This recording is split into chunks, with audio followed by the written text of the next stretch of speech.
എല്ലാവർക്കും നമസ്കാരം. ഇന്ന് നാരായണീയം 44-ാം ദശകത്തിലെ 4-ാമത്തെ ശ്ലോകത്തെക്കുറിച്ച് ചിന്തിക്കാം.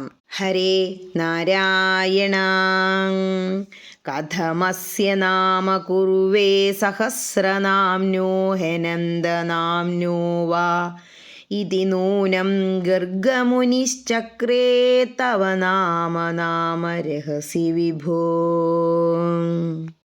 ഇനി ഈ ശ്ലോകത്തിലെ ഓരോ വാക്കുകളുടെയും അർത്ഥത്തെക്കുറിച്ച് ചിന്തിക്കാം. കഥം അസ്യ നാമ കുറുവേ, ഇവന് ഞാൻ എങ്ങനെ പേരിടും? എന്താ പ്രശ്നം? സഹസ്രനാമ്നോ, 1000 നാമങ്ങളുള്ളവനാണ് ഈ കുട്ടി.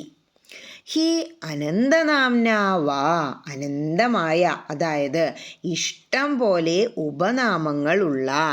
ഇതി നാമ നൂനം, എന്ന് വിചാരിച്ചുകൊണ്ട് ഗർഗമുനി, ഗർഗമഹർഷി, ചക്രേ തവ നാമ രഹസി, അങ്ങയുടെ നാമകരണം രഹസ്യമായി നടത്തി. വിഭോ, ഹേ പ്രഭോ. ഇനി ഈ അർത്ഥങ്ങളെല്ലാം മനസ്സിൽ വച്ചുകൊണ്ട് ആ ശ്ലോകം ഒന്നുകൂടി ചൊല്ലി നോക്കണം. എന്താ പറയണേ?